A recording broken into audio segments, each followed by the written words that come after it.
Ang lalaking ito ay talagang nakakabilib. Ang unang ginawa niya matapos talunin ng Demon King, ay bugbugin ang prinsesang laging kasama niya. Mamatay ka rin kasama ng masamang Diyos.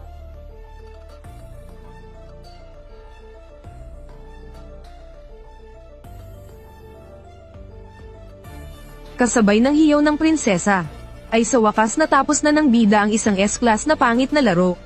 Sa panahong ang virtual reality games ang uso, maraming laro ang mababa ang kalidad. Ang mga tulad ng bida na mahilig sa ganitong klaseng laro, ay tinatawag ng lahat na hunter ng basurang laro. Pagkatapos, kahit inaantok, pumasok siya sa paaralan. Hindi niya alam na may batang babae na matagal nang naghihintay sa kanto. Paulit-ulit niyang iniensayo kung paano kakausapin ang bida. Binalewala ang mga kaklaseng nakatingin sa kanya na parang baliw. Yang, hello, Lerang. Nagpuyat ka na naman sa paglalaro. Tungkol dyan, makinig ka muna sa akin. Yung larong ito, sobrang labo talaga. Hindi na mabilang kung ilang beses nang nabigo si Xiaoling. Wala na siyang magawa kundi maghintay sa game shop na madalas puntahan ng bida. Pati ang may-ari ng tindahan ay napansin na gusto niya ang bida. Hindi napigil ang sabihin, ang sarap maging bata. Sa wakas, dumating din ang bida sa tindahan. Pero si Xiaoling ay nahiyang magtago sa tabi. Ang bida ay pumunta para maghanap ng bagong laro. At kasabay nito, nagreklamo sa may-ari tungkol sa huling basurang laro. Lahat ng gulo sa kanilang paglalakbay ay dahil sa prinsesa. Palaging nagpapasigla ng gulo, parang aliw na aliw sa drama. Kahit siya mismo ang nakasagasa ng mga taga-baryo, isinisisi pa rin niya lahat sa Demon King. Tinita lang siya ng bida ng kaunti. Nagtampo agad at ayaw nang umalis. Pero hindi rin uusad ang kwento kung wala siya. Kaya napilitan ng bida na aliwin siya ng 3 oras. Ang tanging dahilan kung bakit tiniis niya lahat iyon, ay para sa sandaling matapos na niya ang laro, ay maparusahan niya ang prinsesang bastos. Sa sandaling iyon, tila naintindihan na niya ang tunay na layunin ng laro. Pero matapos ang nakakapagtakang pagtatapos ng larong iyon, wala nang ibang basurang laro ang nakapukaw sa interes ng bida. Iminungkahi ng may-ari, na subukan niya ang isang online game na may 30 milyong manlalaro. Isang obra maestrang sinasabing walang negatibong review. Sa paulit-ulit na pangungumbinsi niya, nagpa siya ang bida na subukang magbago ng panlasa. Lahat ng ito ay nakita ni Xiaoling na nakatago sa likuran.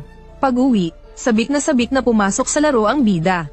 Una niyang ginawa ay lumikha ng karakter. Pinili niya ang dual-wielding mercenary. At bilang class, pinili niya ang Wanderer, na mahirap pataasin ang defense pero may dagdag na swerte. Sunod ay ang character customization. Hindi nagtagal ay nakabuo siya ng halos hubad na ibong tao. Hindi dahil manyak siya kaya ganoon ang suot, kundi mas pinapahalagahan niya ang armas kaysa sa armor. Dahil mataas pa ang presyo ng pagbenta sa simula, binenta niya agad lahat ng armor. Tanging isang maskarang ibon ang iniwan para matakpan ang mukha. Pangalan ng character ay ang paborito niyang Sangle. Kasabay ng isang malakas na liwanag, matagumpay siyang pumasok sa mundo ng larong tinatawag na Shangri-La. Dahil pinili niyang maging Wanderer, hindi siya nagsimula sa starter village. Sinubukan muna niyang galawin ang karakter. Mas mabilis at natural ito kaysa sa lahat ng larong basurang nilaro niya dati. Maaari kang tumakbo, umakyat, at humawak ng malaya. Walang kahit anong lag o aberya. Ito ang unang beses na naranasan niya ang ganda ng isang obra maestra. Habang nag-e-explore, naisip niyang dumiretso sa starter village. Pero kakaunti pa lang ang lakad niya, may sumulpot ng halimaw. Saktong-sakto dahil gusto rin niyang maranasan ang combat ng larong ito. Dahil sa napakaraming karanasan sa mga basurang laro, ang reflex ng bida ay hindi na basta-basta. Kung hindi, di siya magtatapang na ibenta ang lahat ng armor. Matapos niyang iwasan ang atake ng goblin ng madali, ay tinaga niya ito pabalik at napatay agad. At umangat agad sa level 2. May nalaglag pang palakol ng goblin. Habang tinitingnan niya ang kanyang loot, biglang may halimaw na umatake mula sa damuhan sa likuran. Isang atake lang, napabagsak na ang malaking puno. Malinaw na hindi ito simpleng goblin lang. Kung tamaan siya ng rabbit na yun kahit minsan lang, tiyak na mamamatay agad ang half-naked na bida. Kaya kinailangan niyang salagin muna bago bumawi ng atake. Isang critical hit lang. Bitin pa ba yun?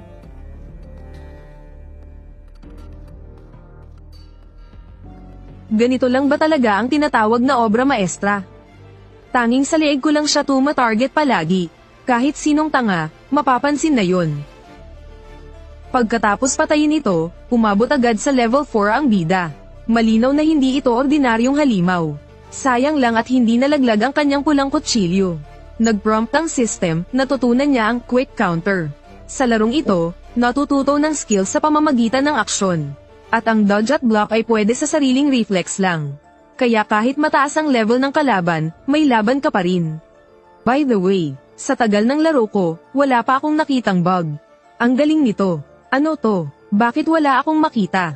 Oy, pwede palang pumasok sa ibang dimension. Ano ba to? Hindi ko naman siya matamaan. Ang galing. Sulit talaga ang larong ito. Ngayon lang naranasan ng bida ang tunay na saya sa obra maestra. Wala na siyang balak pumunta sa starter village. Mas gusto niyang pumatay ng mas maraming kuneho. Para makuha ang pulang kutsilyo na mukhang napakalakas.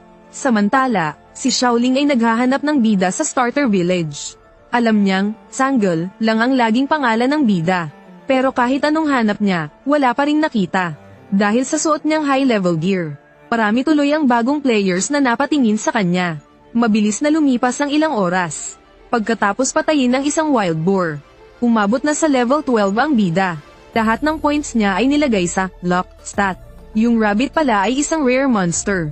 Kaya inabot siya ng matagal. Bago nakuha ang 2 kutsilyong may bonus crit. May mga bagong skills din siyang natutunan. Ngayon, sobrang hina na ng mga halimaw sa paligid niya. Pero napakalayo na rin niya sa starter village. Kaya napagpasyahan ng bida na i-skip na lang ito. Dumaan siya sa tulay sa harapan. Papunta agad sa ikalawang bayan sa laro. Pero hindi ganoon kadali ang tumawid ng rehiyon. Kailangan munang talunin ng gatekeeper boss para makadaan. Iminumungkahi ng system na 3 tao dapat ang lumaban. Pero mas lalo lang natuwa ang bida nang makita niya ito. Mahilig talaga siya sa mga hamon. Kaya nga nilalaro niya ang mga sirang laro noon. Pero sa kasalukuyan niyang papel na marupok, isang kagat lang ng dambuhalang ahas, patay siya. Kaya't kinailangan niyang iwasan at i-block ng tuloy-tuloy. Naghahanap siya ng tamang sandali para umatake. Hindi niya inaasahang sobrang tigas ng depensa ng ahas. Nawasak agad ang kanyang starter weapon. Kahit nanghihinayang siya, napilitan siyang ilabas ang rare na kutsilyo. Habang nagpaplano siyang gamitin ang bagong malakas na skill, bigla siyang tinamaan ng lason mula sa buntot ng ahas. Bumabawas ng HP kada 10 segundo kapag nalason. Kahit walang direct hit, mamamatay siya sa unti-unting pagkawala ng buhay. Ang tanging paraan ay patayin ang boss sa loob ng 4 na minuto. At bawat atake ay kailangang critical hit. Buti na lang natutunan niya sa mga laban dati, na basta tinamaan mo ang weak spot, critical hit agad. Ang katawan ng ahas ay puro matitigas na kaliskis. Kaya halatang ulo ang weak spot. Pero mahirap tamaan ito habang lumilipad. Kaya kinailangan niyang gumawa ng sariling paraan. Gamit ang skill, pinunit niya ang kaliskis ng ahas. At doon niya binuhos ang lahat ng atake. Bawat tama ay naging critical hit. Wala namang visible HP bar. Kaya patuloy lang siya sa pag-atake. Biglang hamampas ang buntot ng ahas sa kanya. Napilitan siyang tumalon sa ere para umiwas. Pero naging vulnerable target tuloy siya. Isang game lang to na sabi ng lahat ay madaling laruin. Walang hilang items. Kaya pa ring matapos ng walang gallows. Ang ganitong pag-iisip. Ako'y masyadong naging arogante. Pero, bigla niyang sinunggaban ang buhok ng ahas. At ginamit ang pinakamatinding skill sa mata nito. Sa wakas, naubos ang huling HP ng ahas. At naging abo ito sa harap ng bida. Dahil mag-isa niyang pinatay ang end-level boss. Isang bagsak ng EXP ang nagpa-level sa kanya sa level 14. Pagkatapos pulutin ang 2 loot na iniwan ng ahas. Hindi pa man siya natutuwa. Napansin niyang nandoon pa rin ang epekto ng lason. Napilitan siyang tumakbo papunta sa susunod na bayan. Umasa siyang aabot siya sa inn para ma-update ang respawn point. Sa harap ng bayan, may isang player na nanliligaw. Sa wakas ay napilit niya ang kanyang crush na maglaro. Plano niyang magpa-impress sa pagboboost. Bigla namang dumaan ang isang half-naked na birdman. Halimaw. Sandali, may pangalan siya. Hindi pala halimaw, player pala siya. Dahil bagong bukas pa lang ang server at walang info. Karaniwan na ang mga lasonadong player na tumatakbo sa bayan. Sanay na rin ang dilaw na buhok sa ganun. Mabait niyang itinuro ang location ng inn sa bida. At dahil dito, nakuha niya ang puso ng kanyang goddess. Dahil sa tulong ng mabait na player na iyon, nakaabot sa kama ng inn si bida sa tamang oras. Na-update lang ang respawn point, agad din siyang namatay. Bilang parusa, bumaba ang lahat ng stats niya pansamantala. Kaya't naglakad-lakad na lang muna siya sa bayan. Balak niyang bumili ng healing items at armas. Agad siyang pinag-usapan dahil sa half-naked outfit niya. Nahiya rin siya kahit papaano. Kaya bumili siya ng pinakamurang armor sa shop. Pagkatapos ay pumunta siya sa weapon shop para mag-upgrade. Pero puro kalat lang ang nasa menu. Ang mga magandang armas ay kailangang iCraft. Total matagal pa bago mawala ang death penalty. Nagdesisyon siyang magmina muna ng materyales. Pagkatapos ng 3 oras, kumpleto na rin ang materials. Dahil mataas ang luck ng bida, nakakuha pa siya ng rare na mineral. Pwede itong gamitin sa paggawa ng rare weapon, Swamp Dagger. Ang epekto nito, kalahati lang ang durability loss sa critical hits. Perfect ito para sa grind king na tulad ng bida. Samantala, si Xiaoling na naghihintay pa rin sa starter village. Napagtantong baka diretso na sa second town si bida. Kaya matapos one shot ang gate boss, umungo rin siya papunta sa second town. Si bida naman, bagong gawa ang weapon. Agad na pumunta sa wilds para magpa-level. Sa larong ito, iba ang mga halimaw tuwing gabi at umaga. Mas mabagsik at mapanganib ang mga halimaw sa gabi. Pero mas marami ring EXP ang makukuha. Ngunit ang goblin na ito ay tila sobrang up. Sobrang bilis at kapal ng HP nito. Gumagamit pa ito ng mga feint move para linlangin ka. Isa lang ay sobrang sakit na sa ulo. At ang masama pa, kaya nitong tumawag ng kakampi. Habang papalapit ang napakaraming halimaw mula sa paligid. Lalo pang na-excite ang bida. Sa brink ng kamatayan lang nararamdaman ang tunay na kasiyahan. Ngunit habang papunta na siyang umatake, isang malakas na sigaw ang umalingaw-ngaw sa kalangitan. Namamatay bigla ang mga goblins sa paligid. At ang lumitaw sa harapan niya ay ang Nightwolf, isa sa 7 natatanging halimaw sa laro. Si Xiaoling ay nagkataong nakasalubong ang lalaking dilaw ang buhok. At nalaman mula sa kanya ang kinaroroonan ng bida. Bilang pasasalamat, binigyan niya sila ng rare item. At agad niyang ginamit ang skill para tumakbo sa second town. Napansin din ng dilaw ang insignia sa kapa niya. Isang badge ng guild na humahabol sa Nightwolf. Kadalasan, ang mga halimaw ay nagre-respawn agad pagkatapos mamatay. Pero ang 7 natatanging halimaw ay iisa lang sa buong server. Kaya maraming pro players ang bumuo ng mga guild, para lang mapatay ang mga pinakamalakas na halimaw na ito. Pero kahit 1 taon na ang laro, wala pa ring nakakaalam ng tamang conditions para sa karamihan sa kanila. Lalong wala pa ni isa ang nakapatay. Klaro na hindi ito halimaw na kaya ng bida ngayon. Pero gusto pa rin niyang subukang lumaban. Kung di susubukan, paano mo malalasa pang thrill? Buti na lang natutunan niya ang perfect parry, dati. Sa tamang timing ng block, kayang i-cancel lahat ng physical attacks. Kung hindi, matagal na siyang natigok sa isang palo lang. Ang problema, sobrang taas ng defense ng kalaban. Halos walang damage ang mga atake niya. At nakakakubli ito ng lubusan sa dilim ng gabi. Kung hindi dahil sa reflex niyang nahasa sa mga basurang laro, matagal na siyang nadali nang hindi mo alam kung saan galing na atake. Gamit ang reflex at blocks, nakipagsabayan siya sa pinakamalakas na halimaw ng ilang minuto. Kahit nakapaglabas siya ng higit 200 critical hits, hindi pa rin ito nakaapekto sa Nightwolf. Pero ang kutsilyo niya, paubos na ang durability.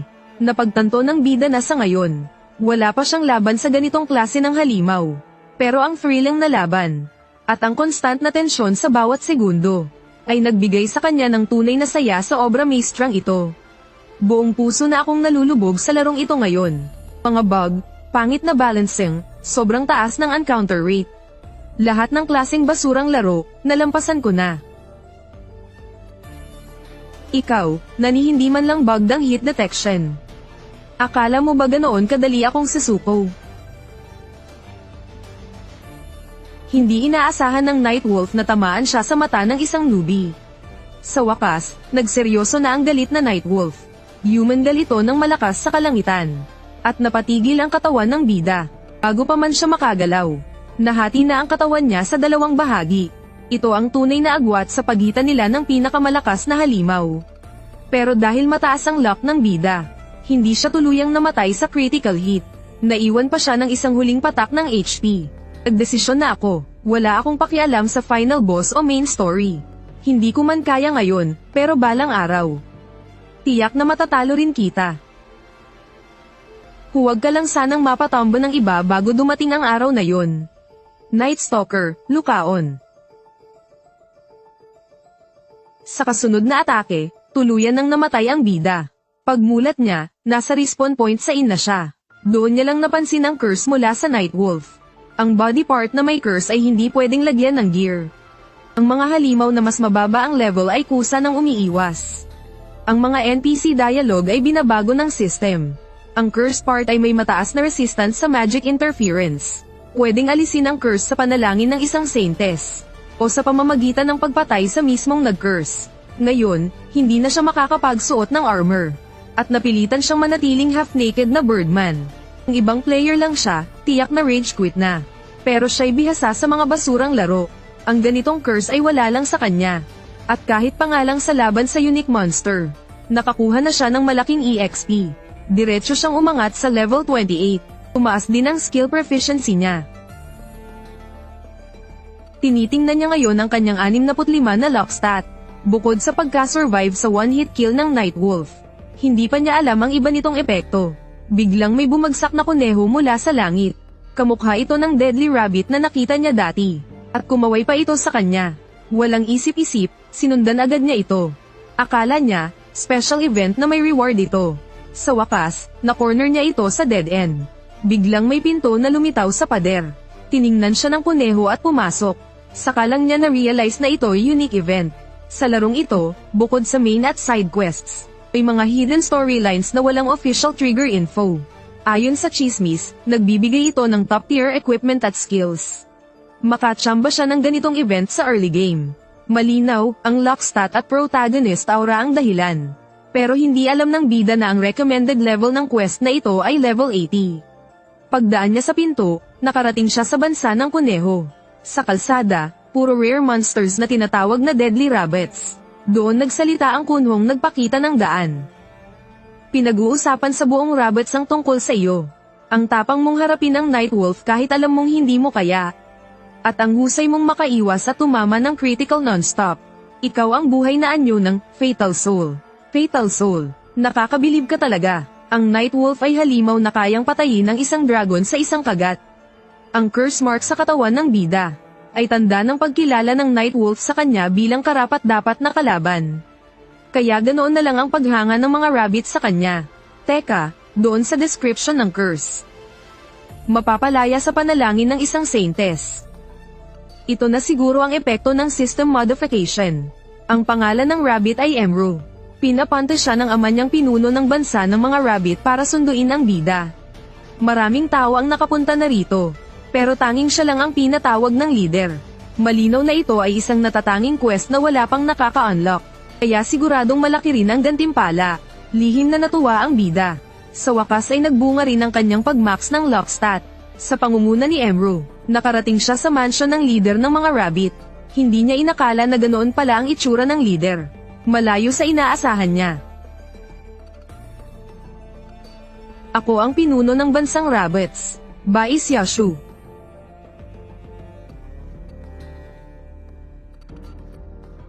Ganoon pala kalupit ang full lock stat. Pumatay lang ng isang ordinaryong halimaw. Biglang lumabas ang isa sa pinakamalakas na boss, si Nightwolf. Kahit imposibleng talunin niya ito sa ngayon. Dahil sa kanyang reflex at perfect parry, naipanalo pa rin niya ng ilang minuto ang laban. At umabot pa sa mahigit 200 critical hits. Bagaman napatay siya ng Nightwolf sa isang atake, nakuha niya ang respeto ng halimaw. At tumanggap siya ng isang espesyal na curse mula rito. Pinilit niyang maging isang half-naked Birdman. Tanging pagkatalo sa Nightwolf lang ang makakatanggal ng curse. Kung hindi, isa siyang glass cannon habang buhay. Karamihan ay magre-reset na lang ng character. Pero hindi ang bida, isang veteran ng countless trash games. Para sa kanya, ang ganitong hamon ay lalong nagpapasaya sa laro. At ngayon, nag-trigger pa siya ng hidden quest na walang nakahanap dati. Kapag natapos, makakakuha siya ng pinakamalakas na kagamitan at skills. Sa pangunguna ng kunhong si Emru, nakarating ang bida sa bansa ng mga deadly rabbits. At doon niya nakilala ang kanilang pinuno, si Bais Yashu. Bagaman maraming tao na ang nakapunta rito, siya ang kauna-unahang nakaharap ang pinuno. Nag-level scope challenge siya laban kay Nightwolf. At tumama pa ng sunod-sunod na critical hits. Isang ugaling swak sa prinsipyo ng lahi ng deadly rabbit. Kaya labis siyang hinangaan ng pinuno. At inalok pa na tutulungan siyang ihasa ang kanyang mga kakayahan. Malinaw na isa itong hidden quest na pampalakas ng karakter. Kaya't walang pag-aatubili itong tinanggap ng bida. Dahil sobrang mukhang boss ng mafia ang leader na kuneho. Hindi napigilan ng bida na tawagin siyang Big Bro. Big Bro.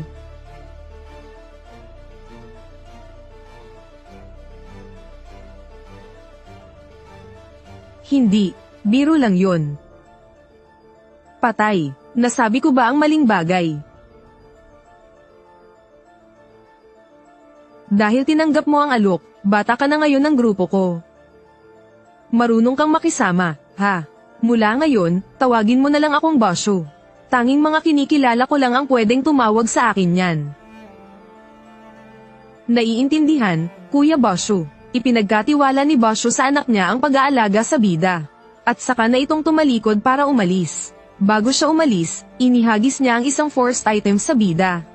Ang Fatal Soul Collar, kapag sinuot, hindi na pwedeng tanggalin maliban kung payagan ni Basho. Binabawasan ito ng kalahati ang EXP na makukuha mo. Pero bawat level up ay nagbibigay ng 2.5x ability points. Parang pinapahirap nito ang pagpapalevel ng bida. Pero sa totoo lang, isa itong rare at sobrang up na gear. Pagkatapos mag-logout, nag-check siya ng game forum. At nalaman niyang wala pang ibang nakakuha ng item na ito. Mukhang siya lang talaga ang naka-trigger ng quest. Pagkatapos, pumasok siya sa isa pang basurang laro. Doon niya nakita ang kaibigan niyang si Yellowhair. Isang fighting game na puno ng bugs. Dahil sobrang pangit, wala nang 100 players ang natitira. Pagkakita pa lang nila, naglaban agad sila. At nanalo si Yellowhair gamit ang game glitch.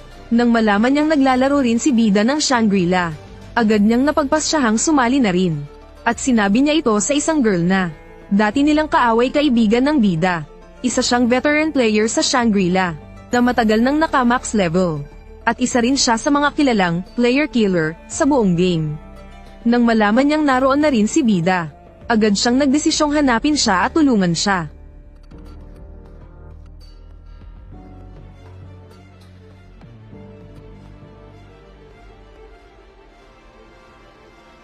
Ang gun sa pakiramdam na makabalik sa dati mong anyo.